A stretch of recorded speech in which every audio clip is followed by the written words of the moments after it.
ಇಂಥದ್ದೊಂದು ಅಂಗಡಿ ಹಾಕಿ ಕೊಟ್ಟರು. ಯಾರಿಗೆ?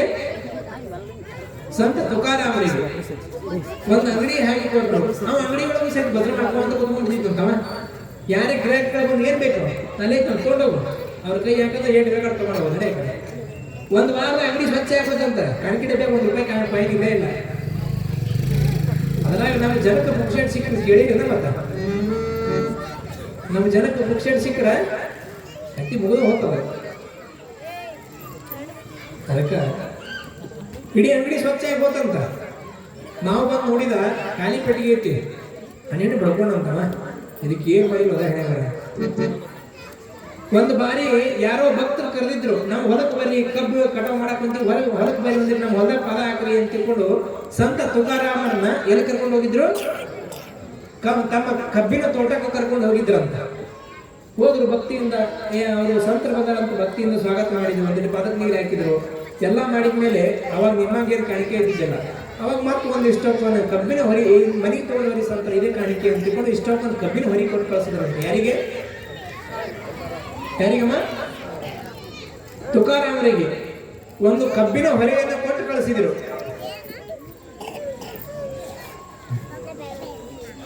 ಹೊತ್ಕೊಂಡು ಬಂದ್ರು ಅವರು. ಅವಳ ಹೆಂಡತಿ ಮನೆ ಮೇಲೆ ಬಟ್ಟೆಯನ್ನು ತೊಳಿತಾ ಇದ್ಲು. ಮನೆ ಮೇಲೆ ಬಟ್ಟೆಯನ್ನು ತೊಳೆದು ಒಣಗ್ತಾ ಇದ್ಲು. ನೋಡಿದ್ಲು, ದೂರ ನೋಡಿದ್ದು, ಯಾವತ್ತೂ ಏನು ತರಲಾರಂತ ಗಂಡ ಇವತ್ತೇನೋ ಪಾಪ ನನಗಾಗಿ ಏನೋ ತೊಗೊಂಬರಕುಂತ ಅಂತ ನೋಡಿದ್ದು ಕಬ್ಬಿನ ಹೊರೆಯಿತು. ಬಹಳ ಖುಷಿ ಆತಕ್ಕಿಗೆ. ಯಜಮಾನ್ರ ಅವಾಗ ಏನಾದ್ರು ತಂತಂದು ಕೊಡ್ತಾ ಇರ್ಬೇಕು ಅಂದ್ರೆ ಖುಷಿ ಇರ್ತಾವ ಇವರು. ಅವ್ರು ಖುಷಿ ಇದ್ರೆ ಮನೆ ಮನೆ ಚೆನ್ನಾಗಿರ್ತಾವ. ಅವಾಗ ಕಾಳಜಿ ಮಾಡ್ಬೇಕು ಇವ್ರನ್ನ. ಹಂಗೇನ್ರು ತಂದು ಕೊಟ್ಟಾಗ ನೋಡ್ರಿ, ಬಿಸಿ ಬಿಸಿ ರೊಟ್ಟಿ, ಬಿಸಿ ಬಿಸಿ ಚಟ್ನಿ, ವಿಶೇಷ ಭಕ್ಷ್ಯ ಭೋಜ್ಯಗಳು ರೆಡಿ ಆಗೈತಾವ ನಿಮಗೂ ಎಲ್ಲ. ಅವಳಿಗೆ ಬಹಳ ಖುಷಿ ಆಯ್ತು. ಯಾವತ್ತೂ ಏನೋ ತರಲ್ಲ ಅಂದ್ರೆ ಪುಣ್ಯಾತ್ಮ ಏನೋ ತೊಗೊಂಬರಕಂತ ನನಗೆ ಅಂತ ತಿಳ್ಕೊಂಡು ಬಹಳ ಖುಷಿ ಆಯ್ತು ಆಕೆಗೆ. ಬೇಗ ಬೇಗನೆ ಎಲ್ಲ ಬಟ್ಟೆಯನ್ನು ಒಣಾಕಿ ಕೆಳಗೆ ಬಂದಳು ಅವಳು. ಯಾರು? ಯಾರೇ? ಸಂತ ತುಕಾರಾಮರ ಹೆಂಡತಿ ಕೆಳಗೆ ಬಂದು ಬರೋದ್ರೊಳಗೆ ಏನಾಗಿತ್ತಂದ್ರ,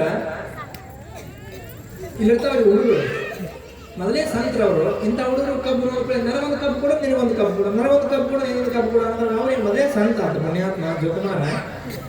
ತಗೋ ನೀವಂತ ತಗೋ, ನೀವಂತ ತಗೋ, ನೀವಂತ ತಗೋ, ನೀವಂತ ತಗೋ ಅಂತೇಳಿ ಬರೋದ್ರೊಳಗೆ ತಿರುಗಿ ಒಂದೇ ಒಂದು ಕಬ್ಬು ಉಳಿತಂತದು.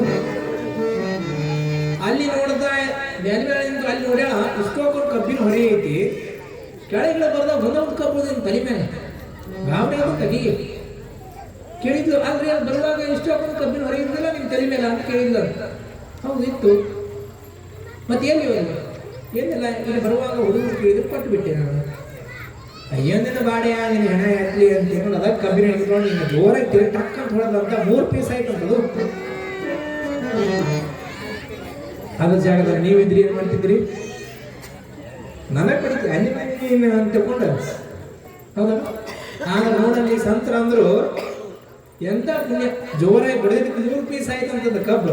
ಅವಾಗ ಅವ್ರ ಅಂದ್ರಂತ, ಎಂತ ಚಲೋ ಹೆಂಡತಿ ನೀನು, ಕಡಿಯೋದಕ್ಕೆ ಕುಡಿಗಿಲು ಬೇಡ ಆಯ್ತು, ಇಡಿಗಿ ಬೇಡ ಆಯ್ತು, ಏನು ಬೇಡ ಆಯ್ತು, ಒಂದೊಂದು 3 ಪೀಸ್ ಮಾಡಿದ್ರೆ ನನಗೊಂದಾಯ್ತು, ನಿನಗೊಂದಾಯ್ತು, ಮನೆಯಾಗ ಮಗುವಿಗೆ ಬಂದಾಯ್ತು, ಎಂತ ಪುಣ್ಯ ತಿಳಿತೀವಿ ಅಂತ ತಿಳ್ಕೊಂಡು ಹೊಗಳಿದ್ರು ಅವಳನ್ನ.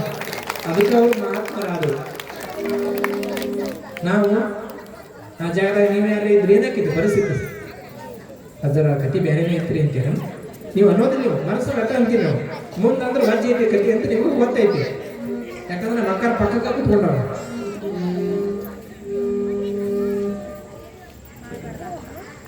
ಮೂರು ಪೀಸ್ ಆಯ್ತು.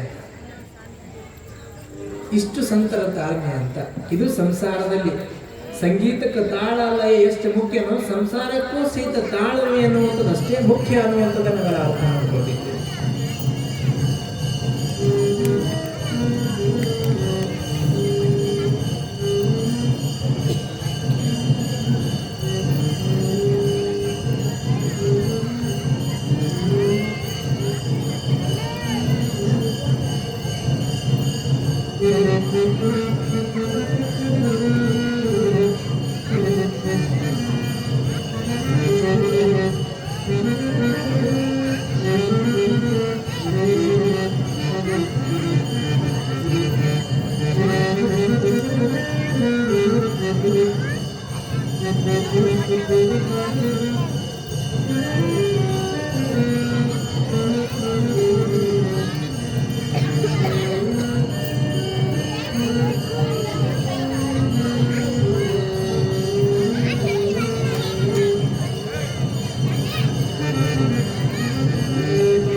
ಅರ್ಥ ಆಗುತ್ತಲ್ರಿ?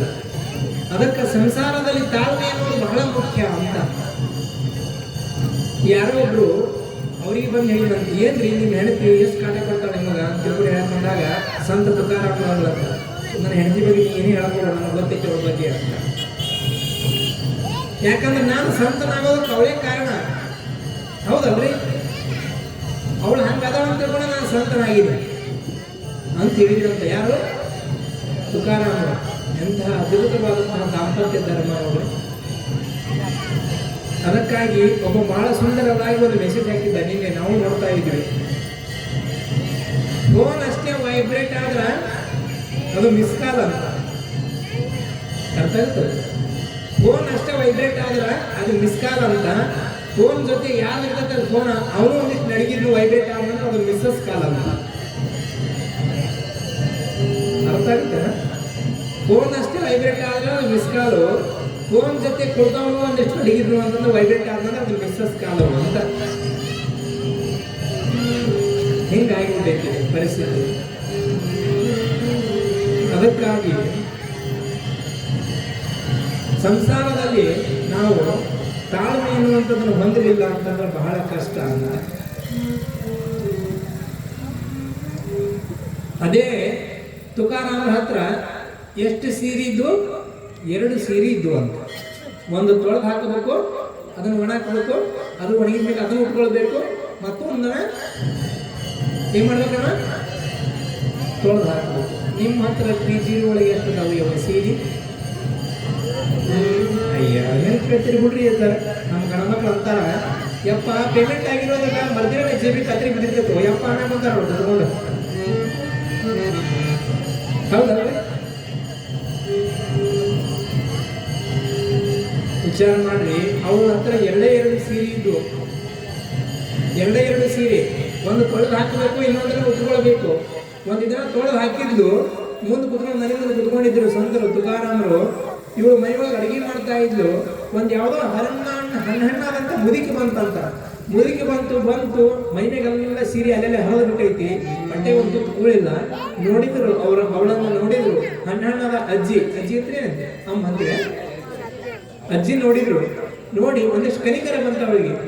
ಬರಬಡ ಹೋದ್ರು. ಅಲ್ಲಿ ಮನೆ ಹಾಕಿರುವಂತ ಸೀರೆ ತೊಗೊಂಡು ಕೀಗೆ ಕೊಟ್ಟುಬಿಟ್ರು. ಯಾರಿಗೆ?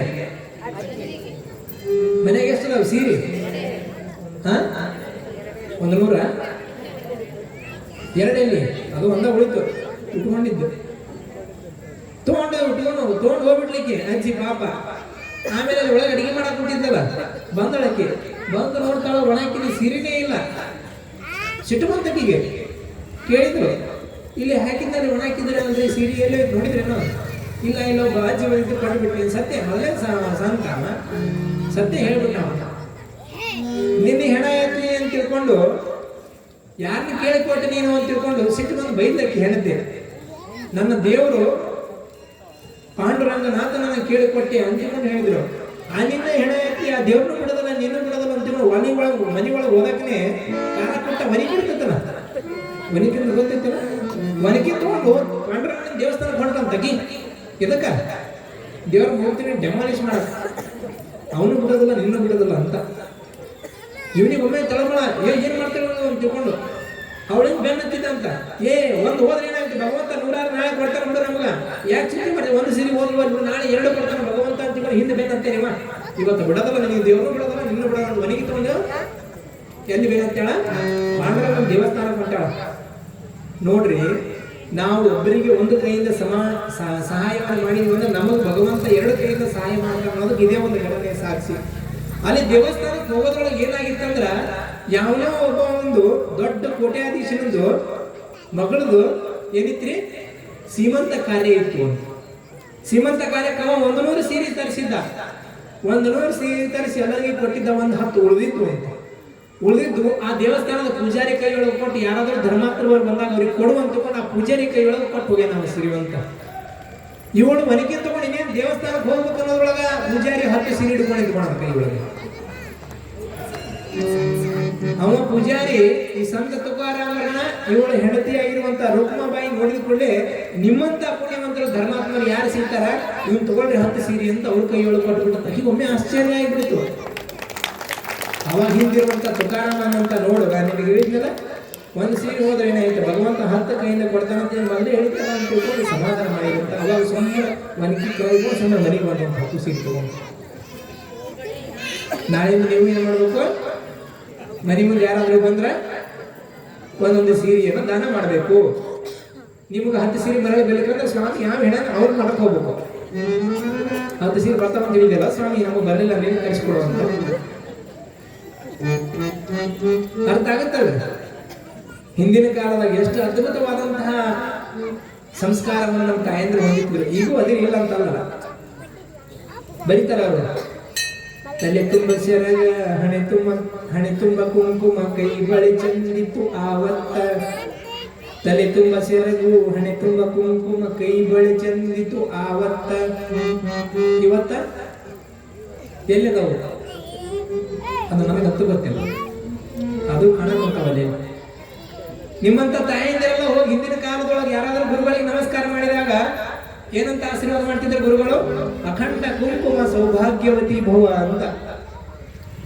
ಏನ್ರಿ ಅಖಂಡ ಕುಂಕುಮ ಸೌಭಾಗ್ಯವತಿ ಅಂತಂದ್ರ ತಾಳಿಗೆ ಅರಿಶಿನ ಕುಂಕುಮ ಹಚ್ತಾರ, ಹಚ್ತೀರಿ ನೀವು? ಎದಕ್ಕೆ ಹಚ್ತೀರಿ? ಮನ್ಯಾಗ ಅರಿಶಿನ ಕುಂಕುಮ ಜಾಸ್ತಿ ಆಗ್ಯಾವಂತ. ಅಖಂಡ ಕುಂಕುಮ ಸೌಭಾಗ್ಯವತಿ ಭವ ಅಂತ ಆಶೀರ್ವಾದ ಮಾಡ್ತಿದ್ರು, ಅಂದ್ರೆ ನಿನ್ನ ಗಂಡನ ಆಯುಷ್ಯ ಜಾಸ್ತಿ ಆಗ್ಲಿ ಅಂತ. ಅಖಂಡ ಕುಂಕುಮ ಸೌಭಾಗ್ಯವತಿ ಭವ ಅಂತ. ಇವತ್ತು ನಮಗೆ ಬಂದು ನಮಸ್ಕಾರ ಮಾಡಿದಾಗ ನಾವು ಆಶೀರ್ವಾದ ಮಾಡಬೇಕಾಗಿತ್ತು. ಏನಂತ? ಡಿಸೈನ್ ತಿಕಳಿ ಸೌಭಾಗ್ಯವತಿ ಭವ ಅಂತ ಆಶೀರ್ವಾದ ಮಾಡಬೇಕು.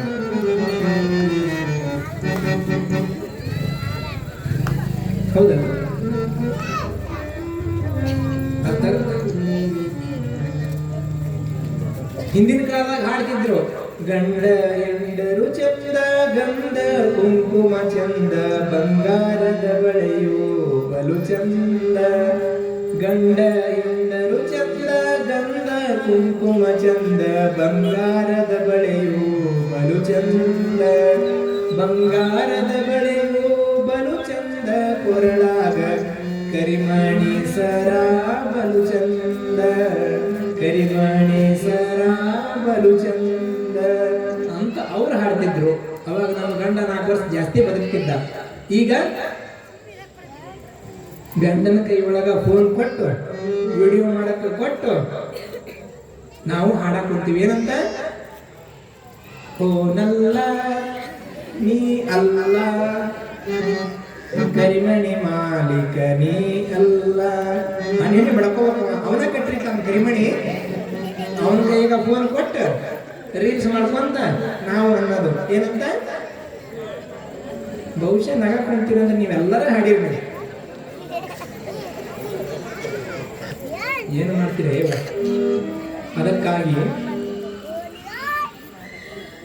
ಅದಕ್ಕಾಗಿ ನಮ್ಮ ಸನಾತನ ಸಂಸ್ಕೃತಿಯ ಪ್ರತೀಕವಾಗಿರುವಂತಹ ಹಣೆ ಮೇಲೆ ಕುಂಕುಮ, ಕೊರಳಲ್ಲಿ ಮಾಂಗಲ್ಯ, ಕೈಯಲ್ಲಿ ಬಳೆ, ತಲೆ ತುಂಬ ಸೆರಗು ಅನ್ನುವಂಥದ್ದು ನಮ್ಮ ಭವ್ಯ ಭಾರತೀಯ ಸನಾತನ ಸಂಸ್ಕೃತಿಯನ್ನು ಸೂಚಿಸುವಂಥದ್ದು. ಅದಕ್ಕಾಗಿ ನಾವು ಯಾರು ಬಿಡಬಾರದು ಅನ್ನುವಂಥದ್ದನ್ನು ಅವನ್ನೆಲ್ಲ ನಾವು ಹೊಂದಿದಾಗ ಮಾತ್ರ ನಮಗೆ ಘನತೆ, ಗೌರವ ಬರೋದಕ್ಕೆ ಸಾಧ್ಯ ಅನ್ನುವಂಥ ಮಾತನ್ನು ಹೇಳ್ತಾ ಅದಕ್ಕೆ ಬರೀತಾರೆ ಅವ್ರು ಏನಂತ? ಹಣೆಯಲ್ಲಿ ಕುಂಕುಮ, ಹಣೆಯಲ್ಲಿ ಕುಂಕುಮ, ಹೆಣ್ಣಿಗದು ಭೂಷಣ.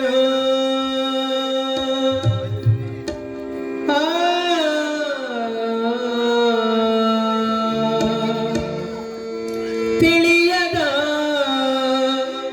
ಹೆಣ್ಣಿನ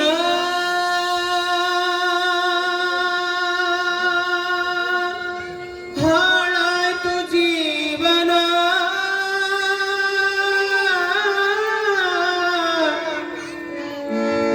ತಿಳಿಯದ ಜೀವನ ಹಾಳ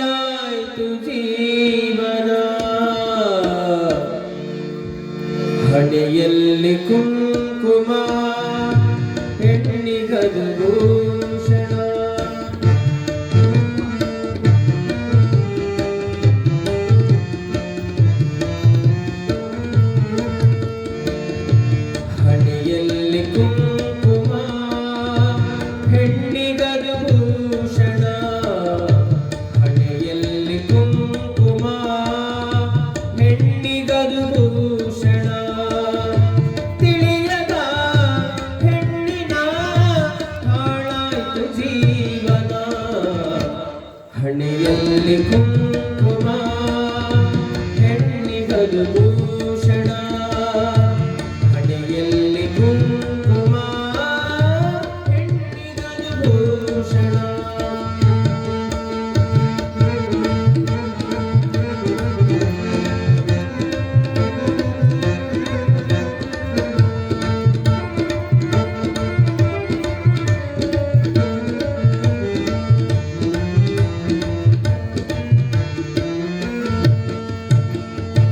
ಹಣೆಯಲ್ಲಿ ಕುಂಕುಮ ಹೆಣ್ಣಿಗದು ಭೂಷಣ ತಿಳಿಯದ ಹೆಣ್ಣಿನ ಹಾಳಾಯಿತು ಜೀವನ ತವರೂರ ತಾವರ ನೀನು ಪತಿ ಮನೆಯು ಬೆಳಗುವ ಕಣ್ಣು ಜಾರಿದರೆ ಬಾಳು ಮಣ್ಣು ಉಳಿ ನೀ ಚಿರಂತರ ತವರೂರ ತಾವರೆ ನೀನು ಪತಿ ಮನೆಯು ಬೆಳಗುವ ಕಣ್ಣು ಜಾರಿದರೆ ಬಾಳು ಮಣ್ಣು ಉಳಿ ನೀ ಚಿರಂತರ ಉಳಿ ನೀ ಚಿರಂತರ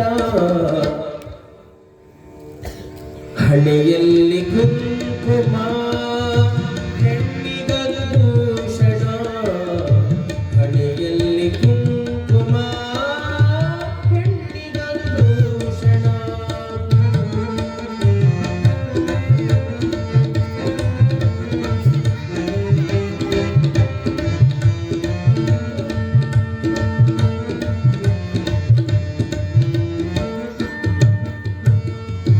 ಬಂಗಾರ ಏತಕ್ಕೆ ಬೇಕು ಮಾಂಗಲ್ಯ ಭಾಗ್ಯವೇ ಸಾಕು ಮೂಗಲ್ಲಿ ಮೂಗುತಿ ಹಾಕು ಬಳೆನುಡಿಸು ಜನ ಜನ ಬಂಗಾರ ಏತಕ್ಕೆ ಬೇಕು ಮಾಂಗಲ್ಯ ಭಾಗ್ಯವೇ ಸಾಕು ಮೂಗಲ್ಲಿ ಮೂಗುತಿ ಹಾಕು ಬಳೆನುಡಿಸು ಜನ ಜನ ಬಳೆನುಡಿಸು ಜನ ಜನ ಹಣೆಯಲ್ಲಿ ಕುಂಕುಮ ಹೆಣ್ಣಿಗದು ಭೂಷಣ ತಿಳಿಯದ ಹೆಣ್ಣಿನ ಹಾಳಾಯಿತು ಜೀವನ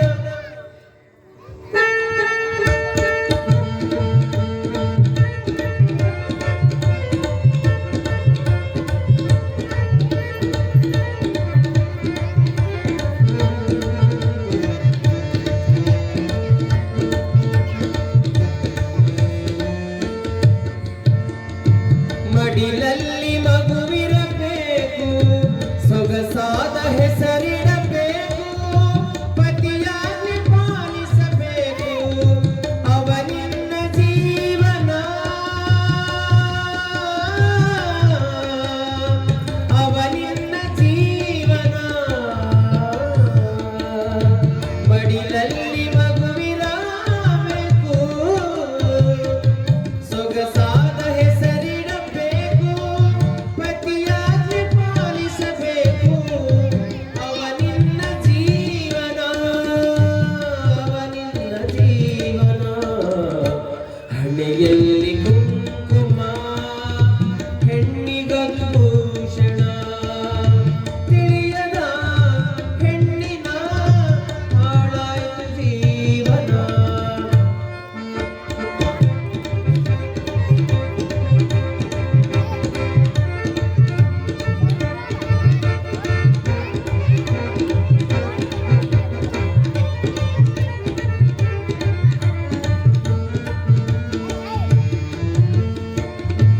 ಹಣೆಯಲ್ಲಿ ಕುಂಕುಮವಿರಲಿ ಗರತಿಯ ಗುಣ ತುಂಬಿರಲಿ ನಗು ನಗುತ್ತೈ ಬಾಳು ಸಂಸಾರ ಸಾಗಲಿ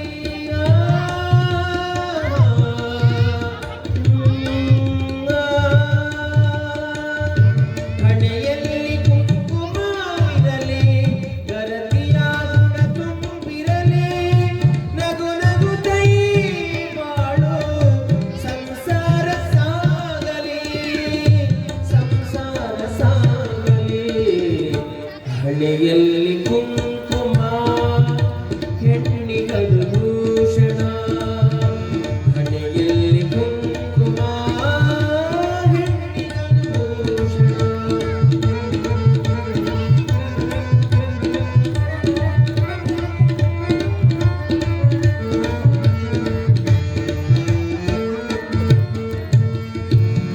ಪತಿಯನ್ನು ನಂಬಿರಬೇಕು, ಸದ್ಗುಣಿಯು ಎನಿಸಿರಬೇಕು, ಸತ್ಯತನದಿ ನಡೆದು ನೀ ಸದ್ಗತಿಯ ಕಾಣಬೇಕು.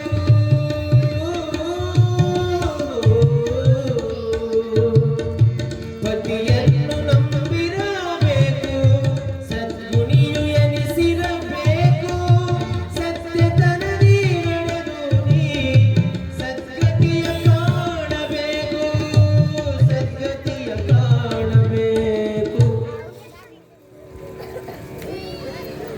ಹಣೆಯಲ್ಲಿ ಕುಂಕುಮ ಹೆಣ್ಣಿಗದು ಭೂಷಣ, ಹಣೆಯಲ್ಲಿ ಕುಂಕುಮ ಹೆಣ್ಣಿಗದು ಭೂಷಣ.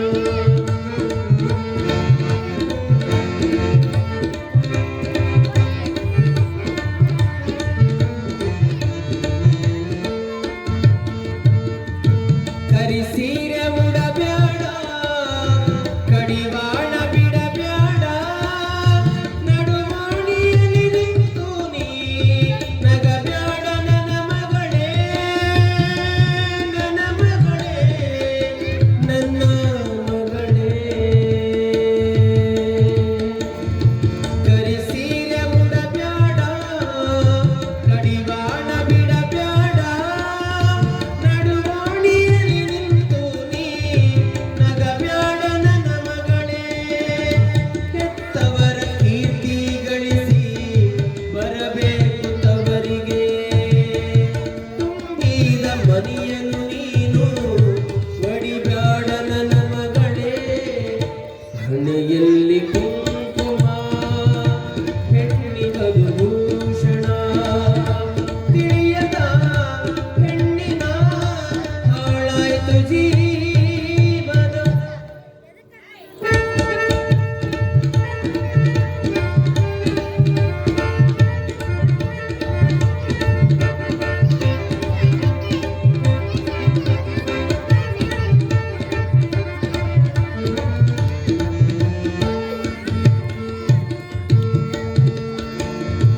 ಅತ್ತಿ ಮಾವರಿಗೆ ನೀನು ಮುದ್ದಿನ ಸೊಸೆಯಾಗಿರಬೇಕು, ಎಂದೆಂದು ಈ ಮನೆಗೆ ನೀ, ಎಂದೆಂದು ಈ ಮನೆಗೆ ನೀ ಬೆಳಕಾಗಬೇಕು. ಅತ್ತಿ ಮಾವರಿಗೆ ನೀನು ಮುದ್ದಿನ ಸೊಸೆಯಾಗಿರಬೇಕು, ಎಂದೆಂದು ಈ ಮನೆಗೆ ನೀ ಬೆಳಕಾಗಬೇಕು, ಬೆಳಕಾಗಬೇಕು. ಹಣೆಯಲ್ಲಿ ಕುಂಕುಮ ಹೆಣ್ಣಿಗದು ಭೂಷಣ.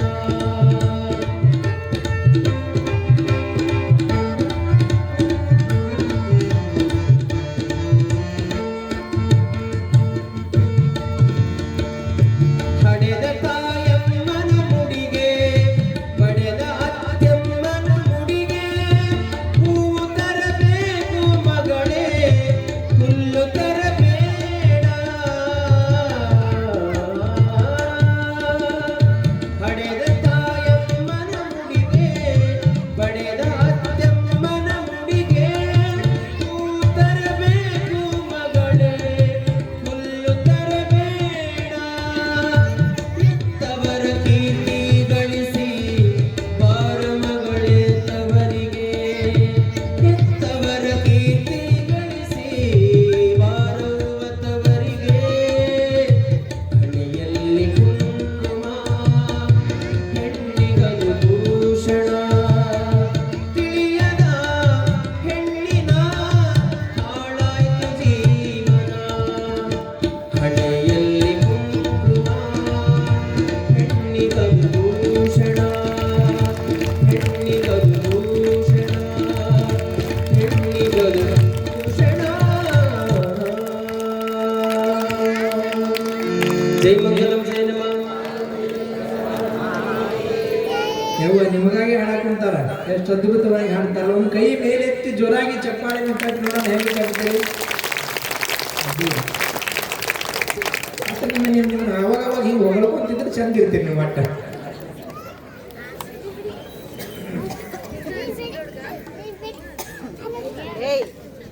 ಎಷ್ಟು ಅದ್ಭುತವಾದಂತಹ ಬುದ್ಧಿ ಮಾತುಗಳನ್ನ ಮನೆ ಬಿಟ್ಟು ಹೋಗುವಂತಹ ಮಗಳಿಗೆ ತಂದೆ ಹೇಳ್ತಾನೆ.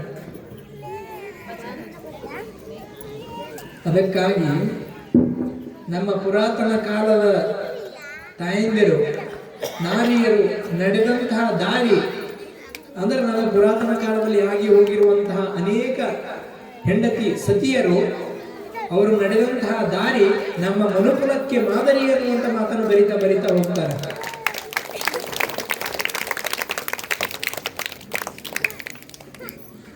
ಬಹುಶಃ ಅವರಿಗಿಂತಲೂ ಒಂದು ಹೆಜ್ಜೆ ನೀವು ಮುಂದೆ ಅಂತ ಎಲ್ಲದರೊಳಗು. ಅದಕ್ಕೆ ಮದ್ವೀಕರಣ ನೋಡಿರಲ್ಲ ಎಲ್ಲರೂ. ಮದ್ವೀಕರಣದೊಳಗೆ ಅವ್ರಿಗೆ ಏನ್ ಹಾಕಿರ್ತಾರೆ? ಶ್ರೀ ಅಂತ ಅಷ್ಟೇ ಹಾಕಿರ್ತಾರೆ. ಆದ್ರೆ ನಿಮಗ ಶ್ರೀಮತಿ ಅಂತ ಹಾಕಿರ್ತಾರೆ. ಹೌದಿಲ್ಲ? ಹೊಂಟ್ರಿ ಒಪ್ಕೊಂತಿರ್ಲಪ್ಪ. ಶ್ರೀ ಅಂತಂದ್ರ ಬುದ್ಧಿ ಅಷ್ಟೇ, ಮತಿ ಅಂದ್ರೆ ಬುದ್ಧಿ. ನಿಮಗೆ ಇರದೇ ಇರುವಂತಹ ವಿಶೇಷವಾದಂತಹ ಬುದ್ಧಿ ಶಕ್ತಿ ಇವರಿಗೆ ಐತಿ ಅಂತ ಅದನ್ನ ಹೇಳ್ತಾ ಇಲ್ಲ, ಹಿರಿಯರು ಹೇಳ್ಯಾರ. ಅದೇಂಗ್ರಿ ಅಜ್ಜರ ಅಂತ ಮತ್ತೆ ಜಗಳಕ್ಕೆ ಬಂದಿದ್ದೀರಿ ಮತ್ತೆ. ನಿಮಗೆ ಇರದೇ ಇರುವಂತಹ ವಿಶೇಷವಾದಂತಹ ಬುದ್ಧಿ ಶಕ್ತಿ ಇವರಿಗೆ ಐತಿ ಅಂತ ಅದಕ್ಕೆ ಇವರಿಗೆ ಶ್ರೀಮತಿ ಅಂತಿರ್ತಾರೆ. ಮತಿ ಅಂದ್ರೆ ಬುದ್ಧಿ. ನಿಮಗೆ ಇರದೇ ಇರುವಂತಹ ವಿಶೇಷವಾದಂತಹ ಬುದ್ಧಿ ಶಕ್ತಿ ಇವರಿಗೆ ಐತಿ. ಅದಕ್ಕೊಂದು ಎಕ್ಸಾಂಪಲ್ ಹೇಳ್ತೀನಿ, ಅದನ್ನ ನೀವು ತಿಳ್ಕೊಂಡು. ಒಂದು 200 ರೂಪಾಯಿ ಕೊಟ್ಟು ಬಳ್ಳಾರಿ ಸಂತಿ ಕಳಿಸ್ತೀನಿ ನಾನು ಗಂಡ ಮಕ್ಕಳನ್ನು. ಎಲ್ಲ ಸಂತಿ ಮಾಡ್ಕೊಂಡು ಜೋಗಪ್ಪ ಅಲ್ಯಾಡ್ಸ್ಕೊಂತ ಬಂದಾಗ ಅಲ್ಯಾಡ್ಸ್ಕೊಂತ ಬಂದುಬಿಡ್ತೇವೆ. ಅದ ನಾವು ತಾಯಂದಿರಿಗೆ ಒಂದು 500 ರೂಪಾಯಿ ಕೊಟ್ಟು ಸಂತಿ ಕೊಟ್ಟು ಕಳಿಸಿದ್ವಿ ಅಂದ್ರೆ ಎಲ್ಲ ಸಂತಿ ಮಾಡಿ ಅಲ್ಲಿಟ್ಟು ಇಳಿಸಿಟ್ಟು ಉಳಿಸಿ ತಂದು ಸಕ್ಕರೆ ಡಬ್ಬೆ ಬಂದಿತ್ತು, ಚಟ್ನಿ ಡಬ್ಬೆ ಬಂದಿತ್ತು, ಆ ಡಬ್ಬೆ ಬಂದಿತ್ತು, ಈ ಡಬ್ಬೆ ಬಂದಿತ್ತು ಉಳಿಸ್ತಾರಲ್ರಿ. ಒಂದೇ ಸುಮ್ಮನೆ ಗೊತ್ತಾಗ್ತಾನೆ ಏನು ಅವರ ವಿಶೇಷ ಬುದ್ಧಿ ಶಕ್ತಿಗಳವರು ಒಪ್ಕೊತಿರ್ಲಪ್ಪ, ಒಪ್ಕೊಳ್ಳಬೇಕು. ಅದಕ್ಕೆ ನಿಮಗೆ ಇರದೇ ಇರುವಂತ ವಿಶೇಷ ಬುದ್ಧಿ ಶಕ್ತಿ ತಾಯಂದರಿಗೆ ಐತಿ ಅಂತ ಅದಕ್ಕೆ ಹೇಳಿದ. ಆಮೇಲೆ ಮತ್ತೆ ನೀವು ಎದಕ್ಕಾರ ಬೇಕಾದ ಖರ್ಚಿಗೆ ಮತ್ತೆ ಅವನು ತಕ್ಕೊಡ್ತಾವ. ಹೌದಲ್ಲ? ಅದಕ್ಕೆ ಅವರಿಗೆ ಶ್ರೀಮತಿ ಅಂತ ನೋಡಿ. ಮತ್ತೆ ನೆಕ್ಸ್ಟ್ ಇನ್ನೊಂದೇನು ಹಾಕಿಸಿರ್ತಾರ, ಏನದು ಚಿ ಕುಂ ಸೌ. ಏನಂದ್ರೆ ನಾನು ಹಂಗ ತಿಳ್ಕೊಂಡಿದ್ದೆ, ಚಿರಂಜೀವಿ ಕುಂಕುಮ ಸೌಭಾಗ್ಯವತಿ ಅಂತ ನಾ ಹಂಗ ತಿಳ್ಕೊಂಡಿದ್ದೆ. ಮೊನ್ನೆ ಇವನು ಕೇಳಿದೆ, ನಾನು ಇಲ್ಲಿ ಕುಂತಾನಲ್ಲಿ ರೂಪ, ಇವನು ಕೇಳಿದೆ ಏನು ಮರ ಹೆಂಗಂದಂತ. ಅಜ್ಜರ ಬ್ಯಾಗಿ ಐತ್ರಿ ಅಂದವ. ಏನು ಹೇಳ ಅಂತ ತಿಳ್ಕೊಂಡು ನಾನು ಹೇಳಿದ್ರ ನೋಡ್ರಿ, ಚಿ ಅಂದ್ರ ಚಿಂತೆ ಇಲ್ಲದವನಿಗೆ ಚಿಂತೆಯನ್ನು ಕರುಣಿಸುವಂತ ಸೌಭಾಗ್ಯವತಿರಿ ಅದು ಅಂದವ. ನೀವ್ ಯಾಕೆ ಹೇಳಿದ್ರಿ ಅಂದ್ರೆ ಸತ್ಯ ಒಪ್ಕೊಂಡಿರಿ ಅಂತ. ಅದಕ್ಕಾಗಿ ನಮ್ಮ ಪುರಾತನ ಕಾಲದ ತಾಯಂದಿರು ನಾರಿಯರು ನಡೆದ ದಾರಿ ಮನುಕುಲಕ್ಕೆ ಮಾದರಿ ಅನ್ನುವಂತ ಮಾತನ್ನು ಬರೀತಾರೆ. ಪತಿಗಾಗಿ ಅರಣ್ಯಕ್ಕೆ ಹೋದಳು ಸೀತೆ. ಇತಿಹಾಸ ಗೊತ್ತಿತ್ತಲ್ರಿ, ಅದನ್ನು ಬಿಡಿಸ್ಕೊಂಡು ಹೋದ್ರೆ ಮತ್ತೆ ಇಲ್ಲಿ 12 ಗಂಟೆ ಆಗುತ್ತೆ. ಪತಿಗಾಗಿ ಅರಣ್ಯಕ್ಕೆ ಹೋದಳು ಸೀತೆ, ಅಪಮಾನವನ್ನು ಅನುಭವಿಸಿದಳು ದ್ರೌಪದಿ. ಅರ್ಥ ಆಗುತ್ತಾ? ತನ್ನ ಗಂಡ ಶ್ರೀರಾಮನ ಸಲುವಾಗಿ ಆತ ಕಾಡಿಗೆ ಹೋಗ್ತಾನಂದ್ರೆ ಆತನ ಇರುವಂತದ್ದೇ ನನಗೆ ಅಯೋಧ್ಯೆ ಅಂತ ತಿಳ್ಕೊಂಡು ಕಾಡಿಗೆ ಹೋದ್ಲು ಸೀತಾಮಾತೆ. ಪತಿಗಾಗಿ ಅವಮಾನವನ್ನು ಅನುಭವಿಸಿದಳು ದ್ರೌಪದಿ. ಪಂಚ ಪಾಂಡವರ ಸಲುವಾಗಿ ಗೊತ್ತಿತ್ತಲ್ಲ, ದುರ್ಯೋಧನ ದುಶಾಸನ ಸೀರಿ ಹೇಳಿದಂತಹ ಘಟನೆ. ಪತಿಗಾಗಿ ಅಪಮಾನವನ್ನು ಅನುಭವಿಸಿದಳು ದ್ರೌಪದಿ. ಪರರ ದಾಸಿಯಾದಳು ಚಂದ್ರಮತಿ. ಚಂದ್ರಮತಿ ಅಂದ್ರೆ ಸತ್ಯ ಹರಿಶ್ಚಂದ್ರನ ಹೆಂಡತಿ. ಪರರ ದಾಸಿಯಾದಳು ಚಂದ್ರಮತಿ. ಕೊನೆಗೆಲ್ಲ ಸಂಪತ್ತು ಹೋದ್ಮೇಲೆ ದಾಸಿ ಎಲ್ಲೆಲ್ಲ ಸ್ಮಶಾನ ಕಾಯುವುದಕ್ಕಾಗಿ ಈತ ಇದ್ದ. ಯಾರು? ಸತ್ಯ ಹರಿಶ್ಚಂದ್ರ. ಇವಳು ನೋಡಿದ್ರ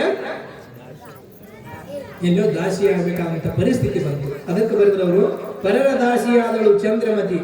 ಅಷ್ಟೇ ಅಲ್ಲ, ಪತಿಯ ಸಲುವಾಗಿ ಅಪಮಾನವನ್ನು ಸಹಿಸದೆ ಯಜ್ಞಕುಂಡದಲ್ಲಿ ಹಾರಿದಳು ಗೌರಿ. ಗೌರಿ ಅಂದ್ರೆ ಗಿರಿರಾಜನ ಮಗಳು, ಪಾರ್ವತಿಯ ಮೊದಲನೇ ರೂಪ, ಮೊದಲನೇ ಅವತಾರ. ಈ ಕಡೆ ತಮಗೆಲ್ಲ ಸತ್ಯ ಗೊತ್ತಿರಬಹುದು.